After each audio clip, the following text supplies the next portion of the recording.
Okay, let's begin then. So welcome everybody to another session of Business Peak District webinars. My name is Robin Eyre and I am the chairman of Business Peak District. I run an online marketing company based in Cromford Mills near Matlock, but I also have the great pleasure of being the chairman of Business Peak District. We are, for those of you who don't know, a business organisation for businesses in and around the national park.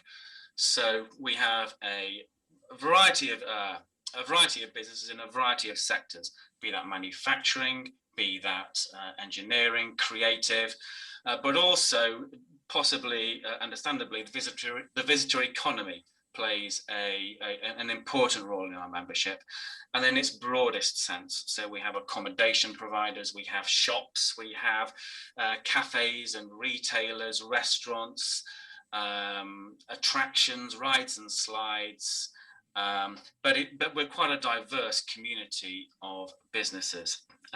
It's free to join, and we have around 650 members.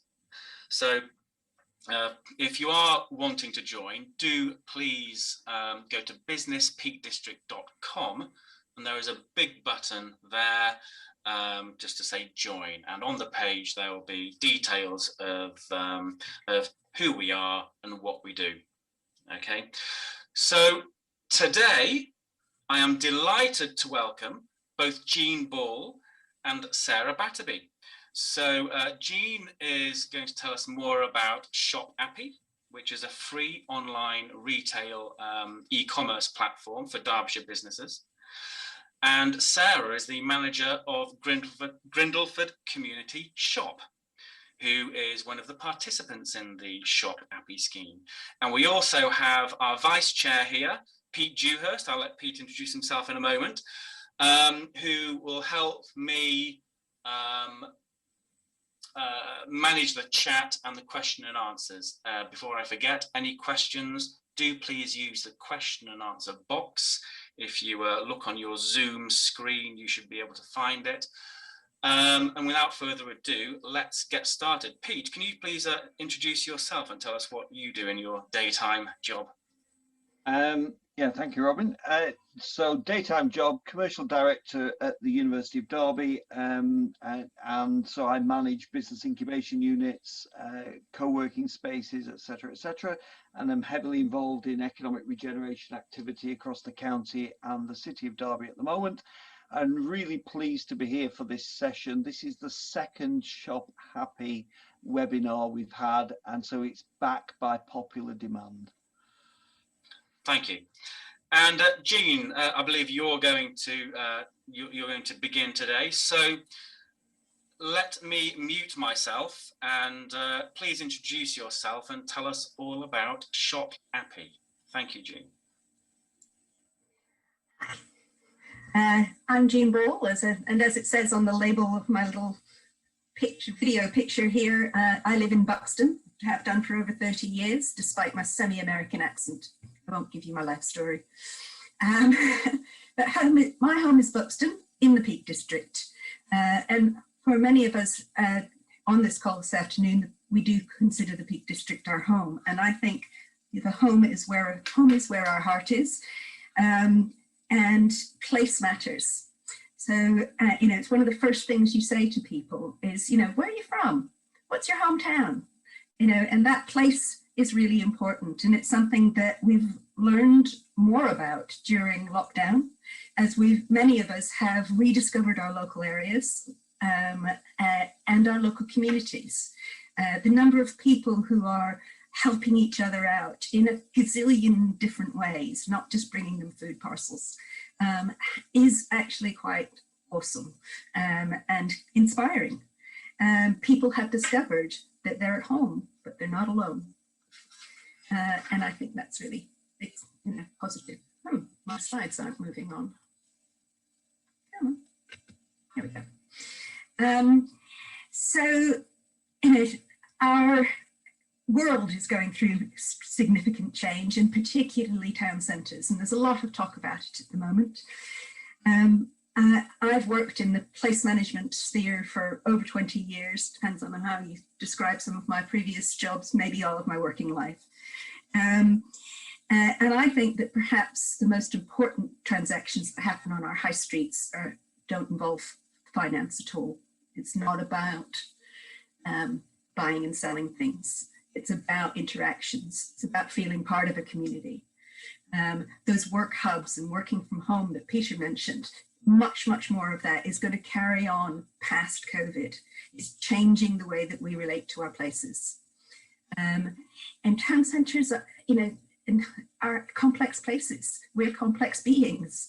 And it's not just about shops. Shops is just a part of it. And if all you've got in your town centre is shops, it's not going to be a vital and exciting place. So there's all the cultural creative stuff, there's the civic stuff, and there's that community. I love that I can't go downtown Buxton to get something and not run into somebody who's going to take up my time. I can never just do a hit and run. And I like that. And I think most people do. So, one of the silver linings possibly of this horrid period we're experiencing at the moment is that we're restoring our communities to some extent. The customers have gone online, and where people weren't already multi-channel shopping, as it were, they are now. Even, my 87-year-old mother-in-law is doing all her shopping online. I got some interesting Christmas business. We need to have those 21st century flexible options. People are recognizing the value of independent retailers over the big boxes.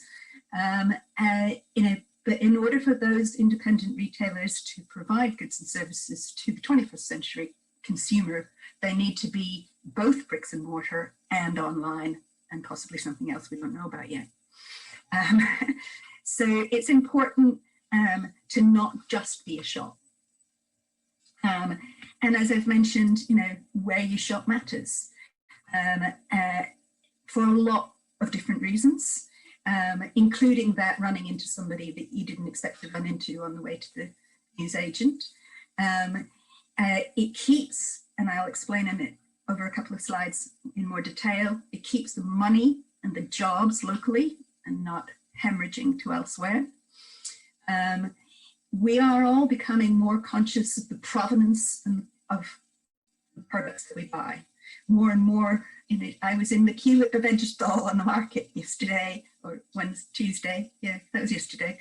And the person in front of me was asking where those carrots were from. People want to know. And the less distance it's traveled, the better for the environment, and it's reduced money costs as well. There's a lot of talk about food security at the moment. If we don't have a varied food economy, we are forced to import, and that's always going to be expensive, both in money and carbon. So quickly moving on. This is a piece of work that the New Economics Foundation did some years ago, explaining how important that £10 you spend in a local business is, and what a huge difference that makes.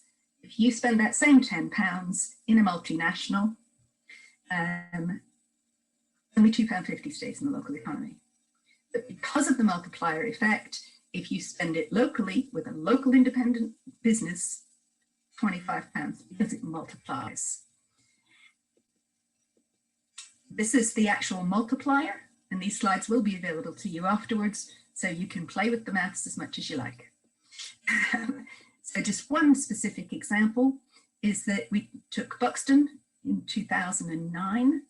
£5 million was spent into local independent food shops. By 2014, it was down to £500,000, thanks to the supermarkets. We don't know what the figure is for 2020, not yet, but part of lockdown is that people are saying 63% are making a concerted effort to shop local. Oops. So if 10% more of people buy just 10% of their food locally, For Buxton alone, just one little town, that would make £0.8 million of a difference to local economy each year. And that's in 2014 numbers. More recently, last year, the Visa and the Centre for Economic and Business Research did similar work. They came out with lower figures, that £10 winds up with £3.80 retained in the local economy. They measured it differently, but still it's more important. It is important. 4 in 5 British consumers are supporting local businesses. And we need to keep on to that, keep hold of that, both online and offline. I'm repeating myself. When the shops are shut, and that is a big portion of every 24 hours, it's not just during lockdown, people don't know what those businesses have to offer. And online browsing is a big thing, and it's become more of a thing in lockdown. So it's really important that people know what shops have, and that's part of the ShopAppy ethos, is to try to drive more traffic to shops, to the physical high street, creating that loyalty and helping us feel that we don't have to go far afield. We choose to go further afield is because we want to, not because we have to. Convenience is actually on our doorstep. We just have to inform people about it. So I'm going to pause there. I kind of set the scene of what ShopAppy in our town centres, where they're at the moment. And I'll explain more about ShopAppy after we've talked to Sarah. I do have one more, I thought that was me moving on to Sarah, but I do have another slide, which is just, again, lots more stats about how many people are shopping online, how many gazillions of pounds they're spending online. And I feel it's really important to keep shopping with local and British businesses rather than the money going to shareholders in other parts of the world and not even paying tax in the UK. I won't bang on about that one. But 96% of the UK population use the internet. We can't ignore it. This is just a screenshot of one page on ShopAppy, just to give you a sense of that virtual high street. The thing about ShopAppy is that it's not organized by product, although you can search by product. It's organized by place. It's all about having a virtual high street and keep driving you to your local high street. I do have a little video. This is the lead in to Sarah, because it talks about Grindleford and Hope Valley. But, here we go. I think it's going to go now.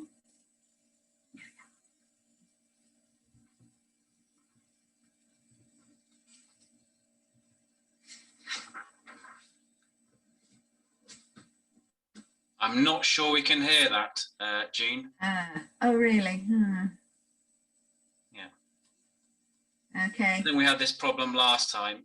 Okay. I reloaded it, but never mind. We'll just move on. There we go.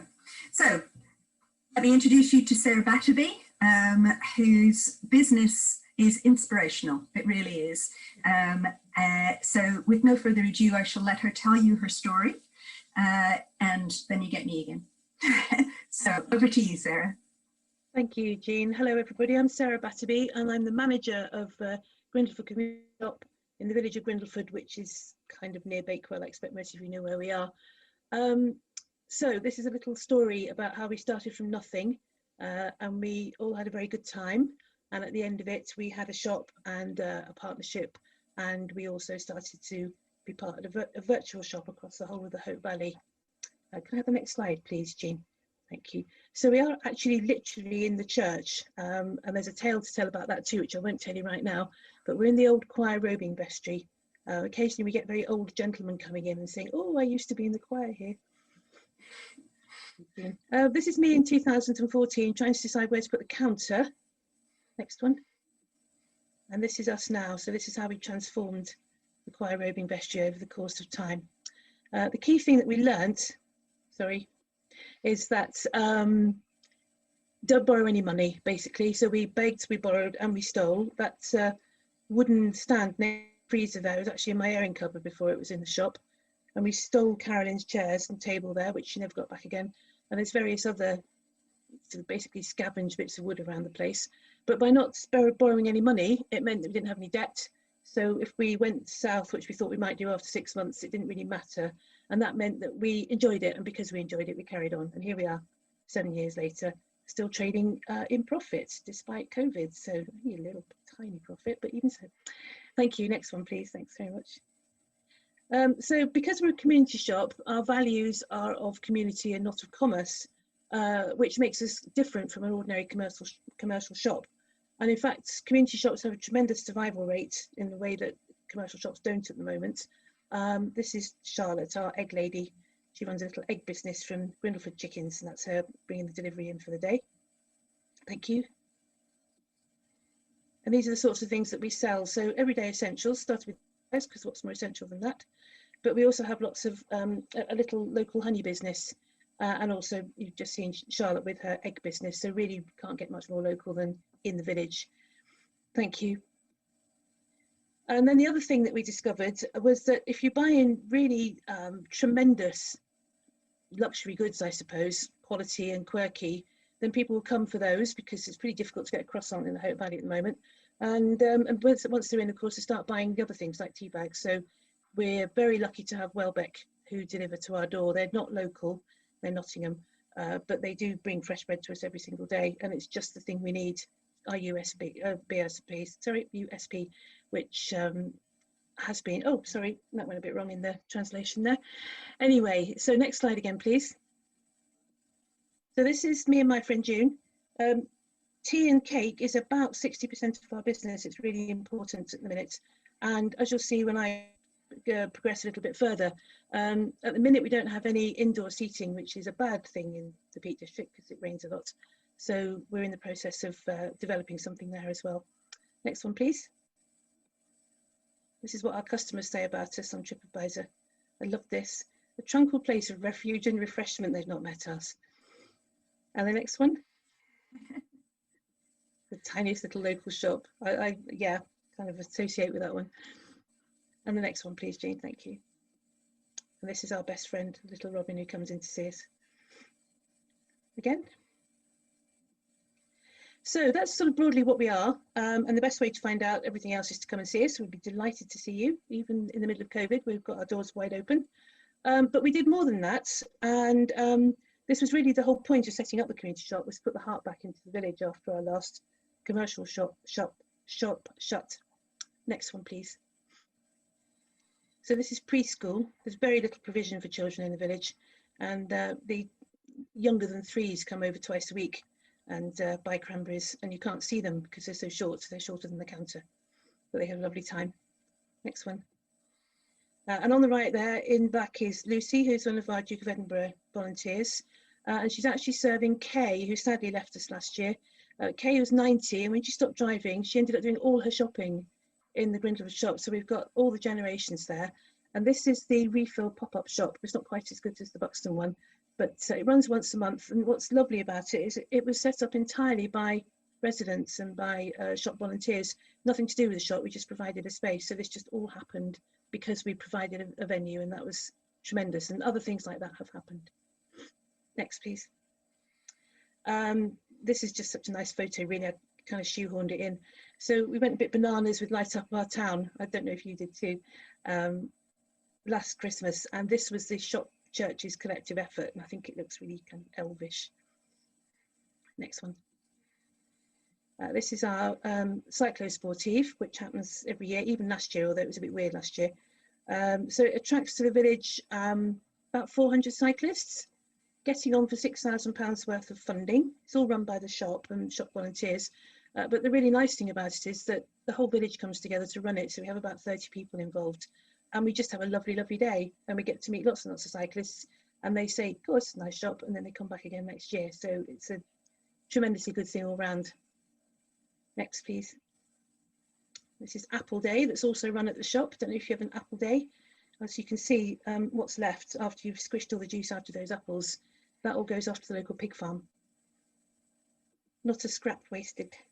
And this is these are Grindleford gnomes of various sizes. We dug our own internet trench and being so impressed with this that they actually connected the wires up for free. You've got to be a first. And that means that we can take card payments, and we're just moving on to an EPOS till. Our original till cost 400 quid, and it's done its job, but now that we're involved with ShopAppy, we need something that's a little bit trendier. Next, please. And this is our biggest project yet, and I can exclusively reveal to you first that we managed to land a grant this afternoon. I heard about half an hour ago for £25,000 to make this project work, which I'm really happy about. So that is wonderful. The plan is to get a proper cafe. I mean, this is just a mock-up, but something which is a nice place to be in. The idea is that we make some more money and we can give some of that back to the church, who are struggling a bit at the moment.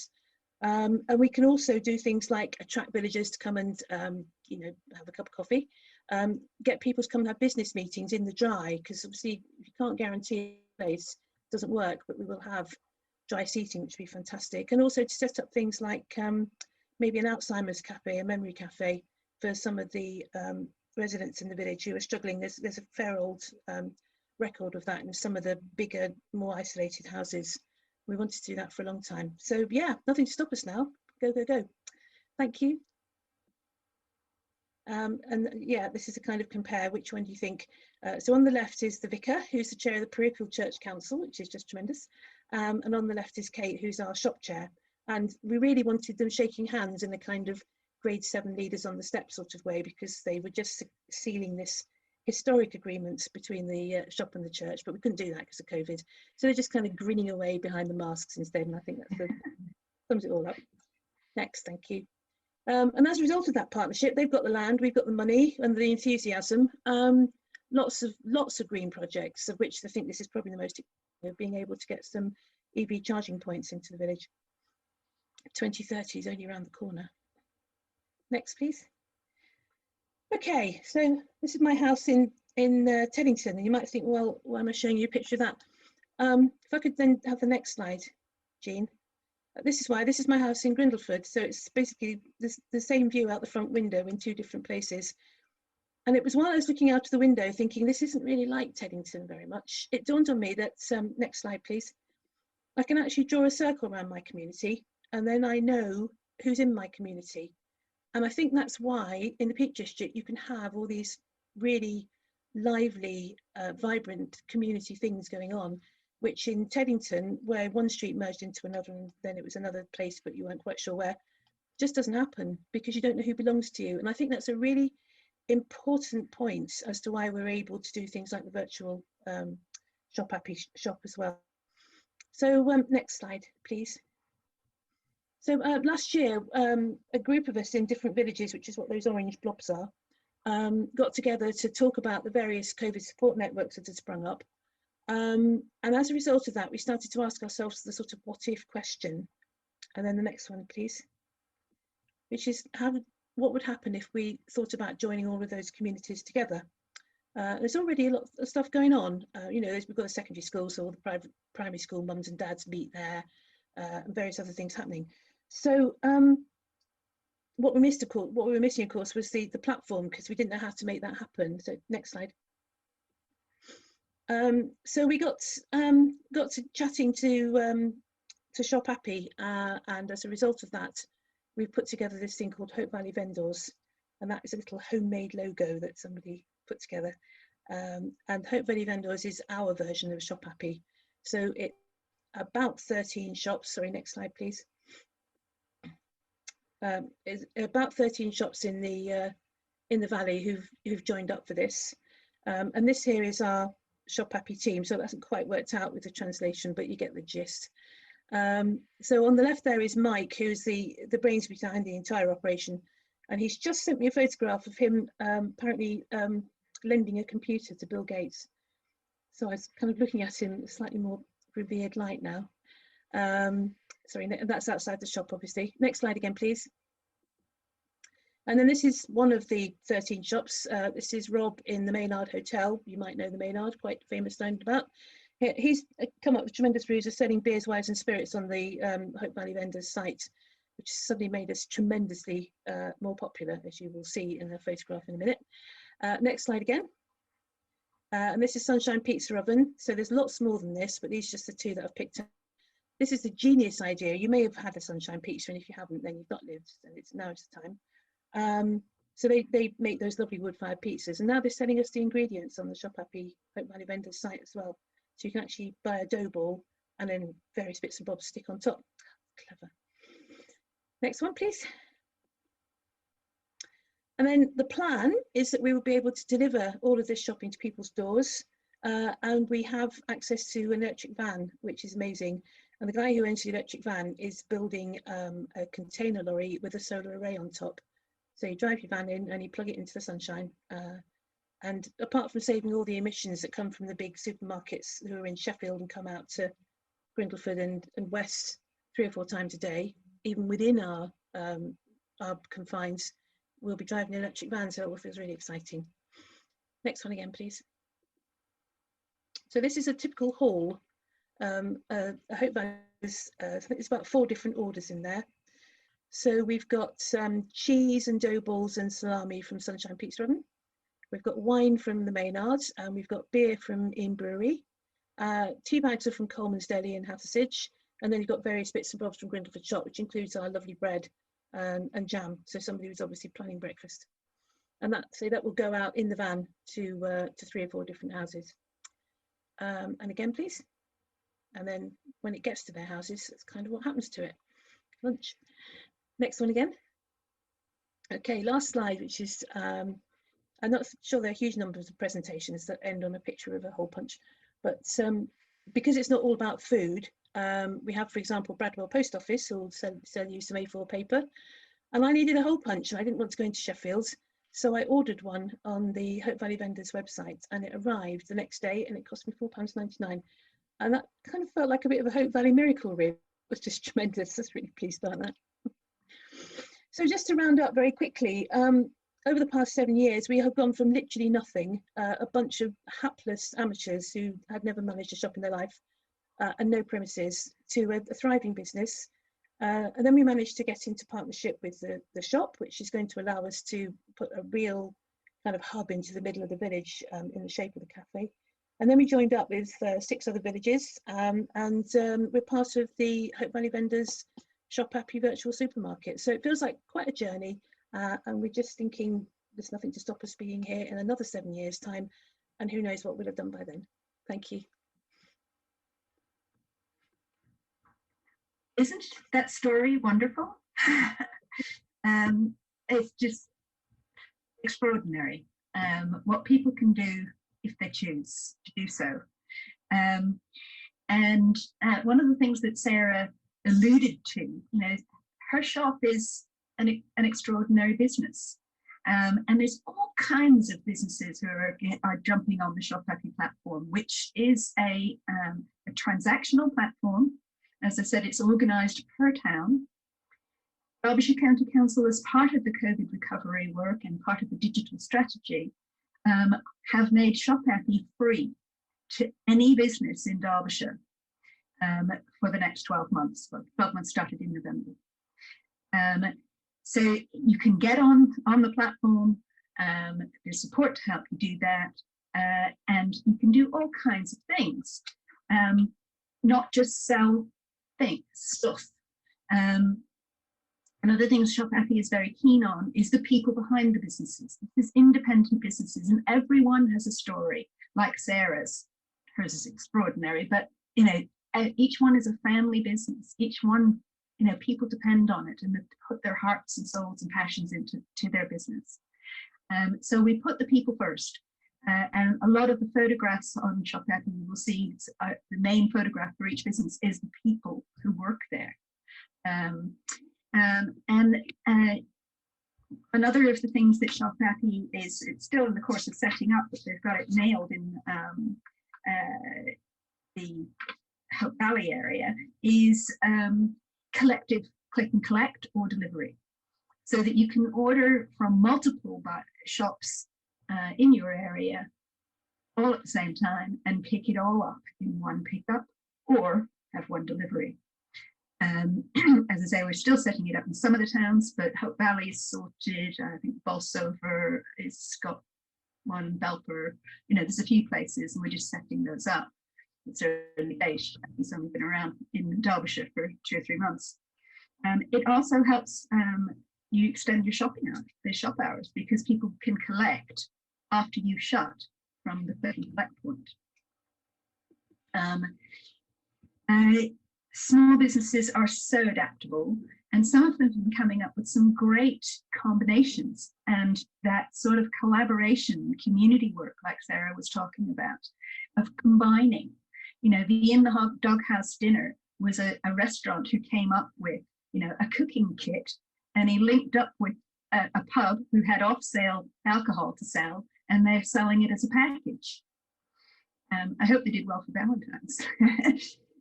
They wouldn't have thought to do that if they hadn't been forced by COVID and have the tool of ShopAppy to do that through. But some of them are getting a bit really wacky as well. Squinty McGinty to gate crash your Zoom event. Pizza making kits, as Sarah mentioned, cocktail bartender courses, all kinds of fun things. The experience economy has gone online. And also in response to Black Friday, ShopAppy suggested to its vendors, let's do something the reverse. Let's offer something back to our communities. And quite a few came up with things like the ones you're seeing on the screen at the moment. Buy something from us and put a little donation in for a good cause that's relevant. And that's easy enough to add as an extra line on any order. And it's a really nice way of giving something back, if you're able to do so. Give to that food bank or whoever is in need the most. Another is that ShopAppy asks every vendor to do at least one social media post every week. And there are hundreds, near thousands coming up, well, across the country. There are thousands of ShopAppy vendors. That gets it out there quite big. And we encourage you to hashtag your town as well, so that those towns are ratcheting up on the search engines. I'm not going to go on about it, but there is also an excellent Facebook group for the vendors, and they have wonderful supportive chats, share ideas, things that worked for them, things that didn't work for them, and all that sort of stuff. ShopAppy also does lots of ongoing PR and marketing. They've got professionals on it. Just recently, obviously they finished this past weekend. This was an example of a campaign, and they had, I think they said it was approaching 1,000 nominations for the best shop, independent shop, and actually quite a few won. I think there's one in every county, kind of thing. And that gives them something to celebrate. Gives them something to put out on social media. And it's also bringing our local communities and the value of local to the fore. So like Sarah, just nearly finished with a quote. I think I would be able to echo that. That's not me that said that, but I would happily do so. And we can't finish without patting ourselves on the back. ShopAppy has received many awards and continues to do so, and has in fact just come up, it's constantly striking new deals and winning new things. So this is the final slide. If you want to register on ShopAppy, or you just go to the website and register as a vendor, that automatically triggers a call from one of the team who will help talk you through anything that you need to become a vendor and have your profile go live. You build it with the team behind the scenes, and then It goes live when you're ready, when you feel it represents your business in the way that you want. So I'm going to stop sharing my slides so that I can see my colleagues. Have we had many questions come up, Robin and Peter, whilst Sarah and I have been You've been keeping an eye on the questions. I have a couple. Pete, do you want to start off? And I think you've got a couple of questions as well. Yes, I really would welcome questions from those who joined us this evening, but to kick off, series of questions for you, Jean.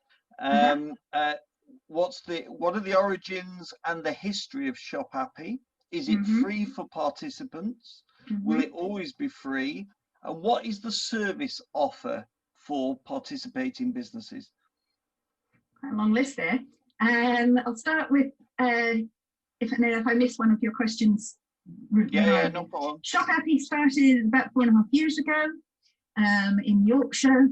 The founder, Jackie Mulligan, was a lecturer at Leeds Uni, moved to a rural village out in Yorkshire and discovered shopping was a problem. She wanted to shop in her local village, couldn't, because they were always shut because she left early in the morning and came back after they were shut in the evening. And that was the start, was to make it possible for Jackie to shop. And it snowballed from there. It's now backed by both Visa and NatWest, in the infrastructure behind the scenes. I've lost track of how many towns and counties they're live in, but it's growing by the week. The motivation is, as I was saying, it's around community. It's about keeping spend local, about keeping those local businesses in business and not winding up living in a dormitory town. And of course, our world is now changing again. What else did you ask me, Peter? Okay, is it free for participants? Yes, yes, it's free for customers completely, and in Derbyshire it is currently free for businesses. The only things that businesses would pay for is after that year is over. If you want to stay on the platform, you would be charged between £100 and £200 for the year, depending on the level of what's the word they use, functionality that you are using.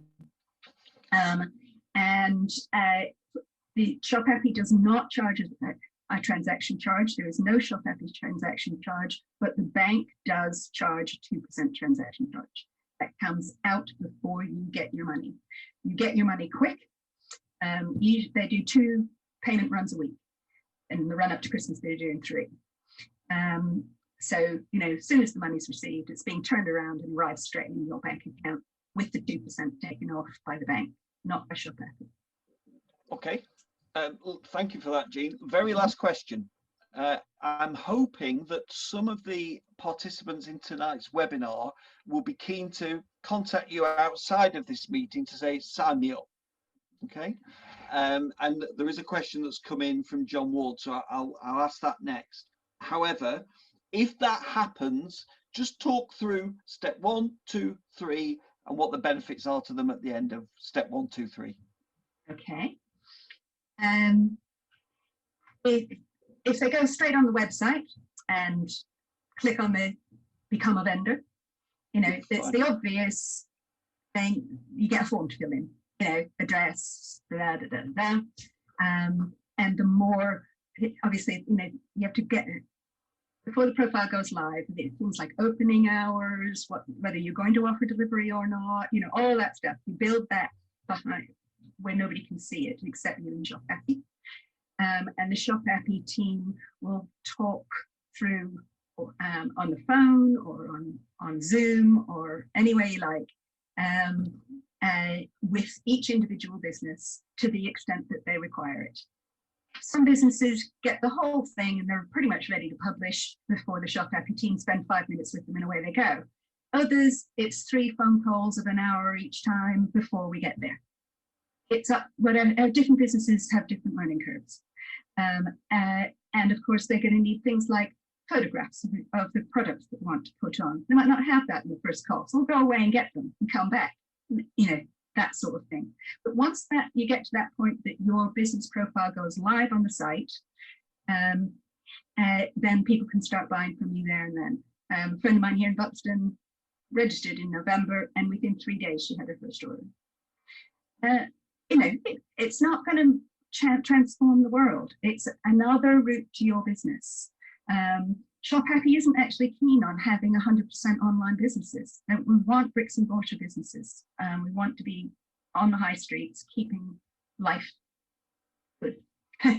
Okay, so Jean, that's a perfect segue into John Ward's question, because he doesn't have bricks and mortar in the sense of an actual shop. So his statement is, I have a mushroom farm business in Bakewell, but no actual shop. And I suspect that beyond that statement is the question. So could ShopAppy be of benefit to John Ward and his mushroom farm? Yes. For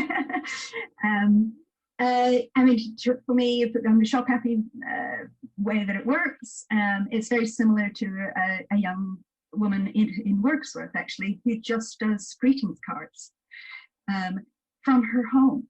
She has a day job. So she's on ShopAppy, as can John's Mushroom Farm be.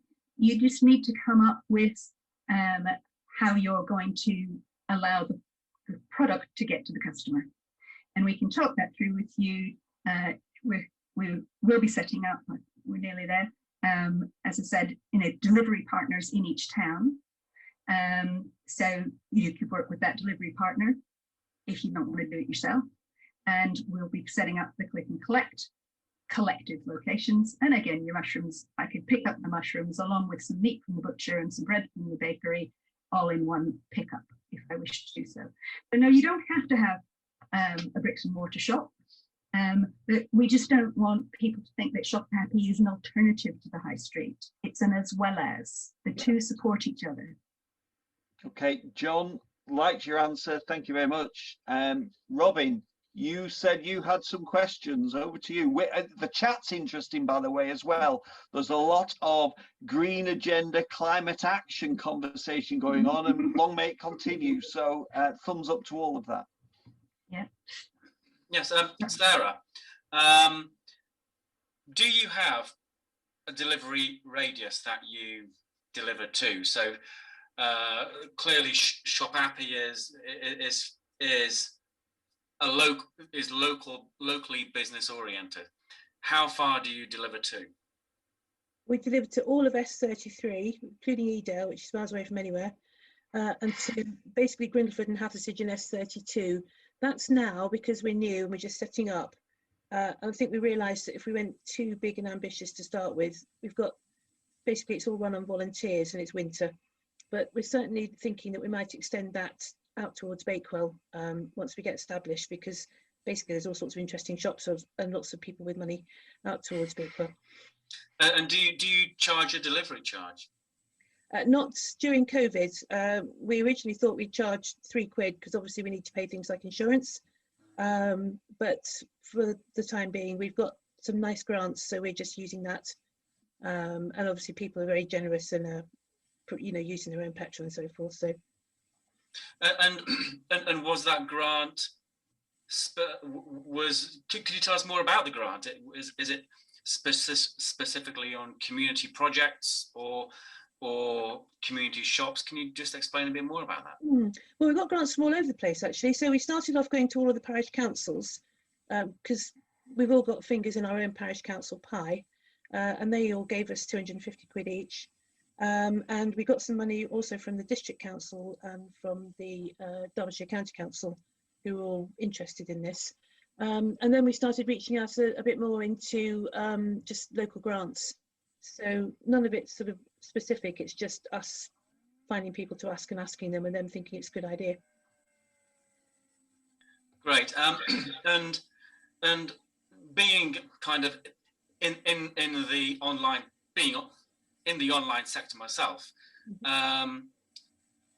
how do you upload your inventory? So people must be buying eggs and bananas and bread, and you could easily have 200 different products. You could have 500 products. How do you keep on top of that with your inventory and stock control systems? It's a really good question. We have the biggest problem, I think, because we've got about 200 items actually on the ShopAppy site. We've taken out everything we can, so Middleton's Dairy are covering all the milk and yogurt and things that we sell, because obviously the simpler it is, the less likely we are to mess up. ShopAppy website is actually quite helpful, because if you put a number, for example, we can probably keep about 6 or something on the shelf, so we'll put 3 on the ShopAppy website and 3 we leave for people to come in and buy, and then when we get down to 1, the website actually tells you, which allows you to scramble and get some more from somewhere. Because our shop's really small, it's quite difficult to carry large numbers of spares. I don't know if you can remember, you probably can't, but there's a big loading shelf around the top, which gives us some capacity. But the really good news about this cafe project is that we are invading the, couldn't make it up this, we're invading the Vicar's Vestry. So we're going to be able to find a bit more space. And I think we will tend to find out what people want to buy as well. So we'll be able to just make sure we've got those in stock.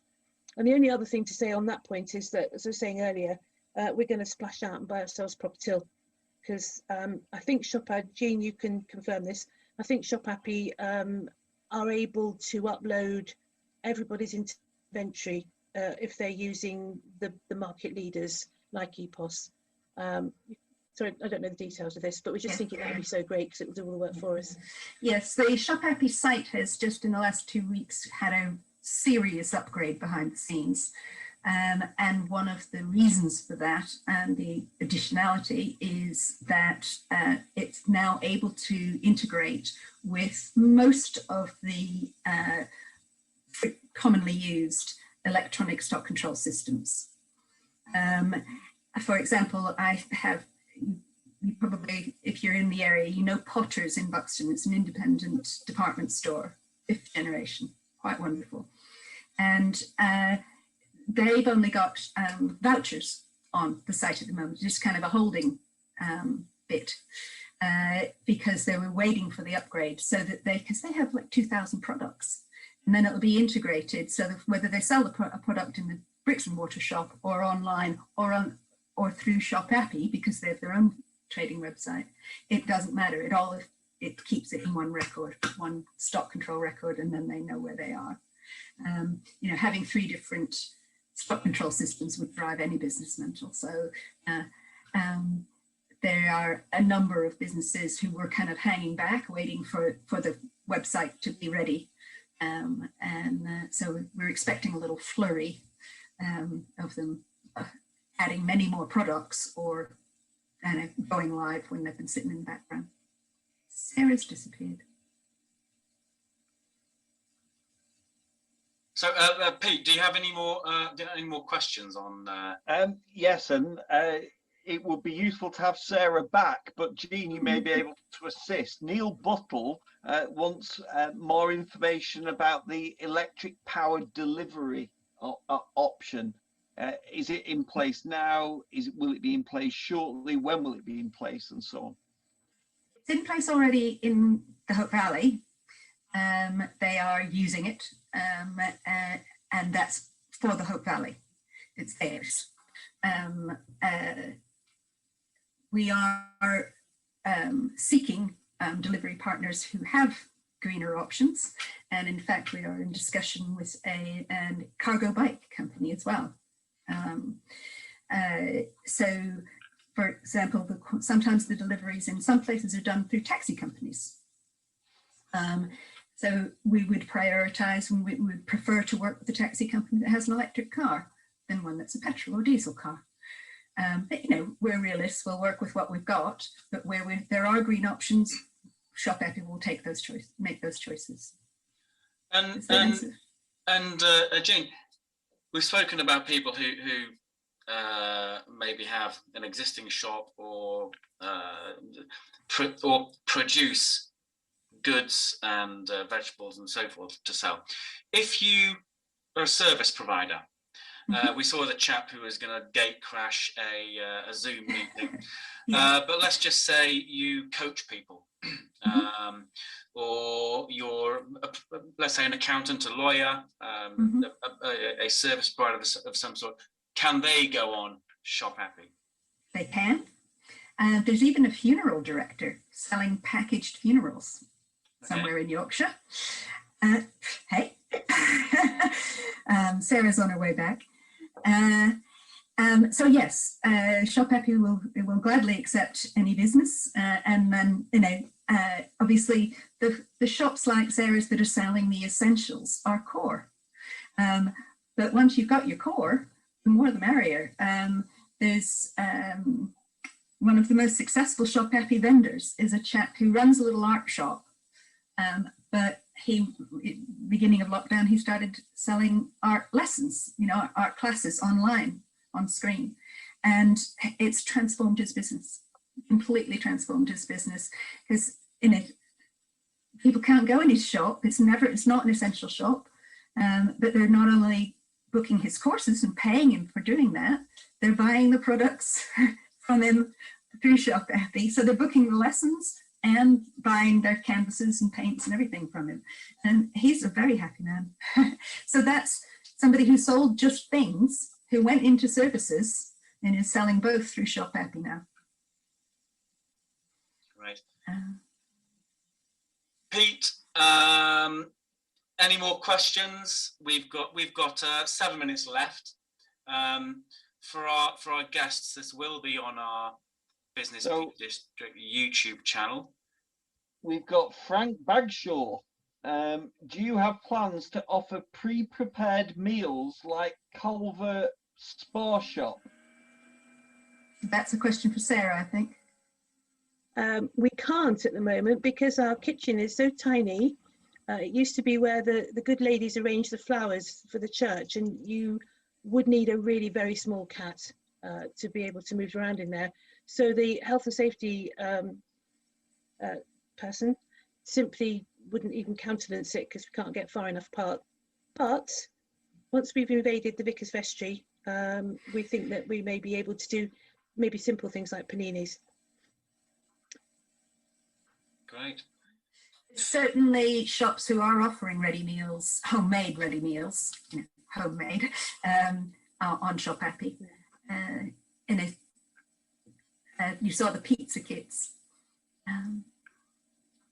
Amazing. Okay, if there are no more questions, thank you everybody for attending.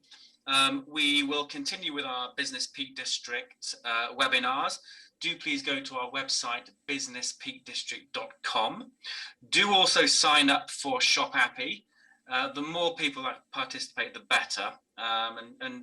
And Sarah's enterprise is a glowing example of just how successful and community focused these projects can be. So well done, Sarah.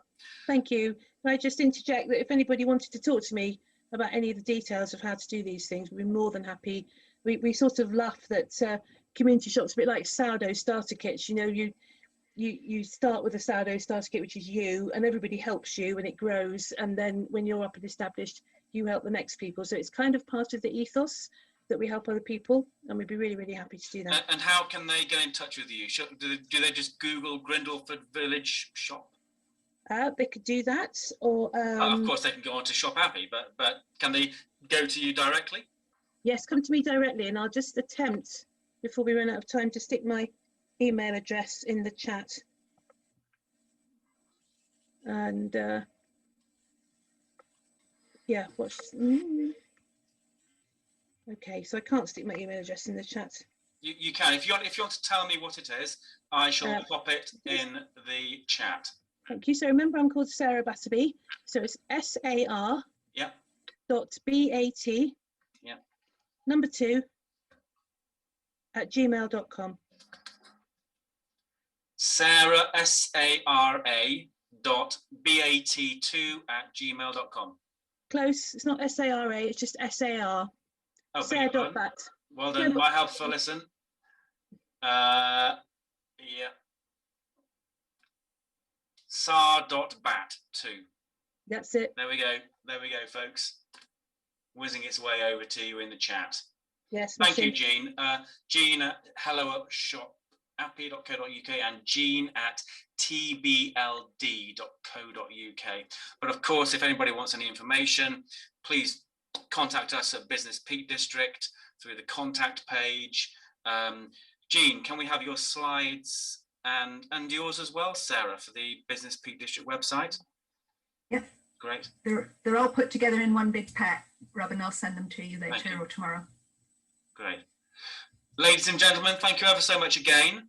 I hope you're all well, and I hope I will see you at the next Business Peak District webinar.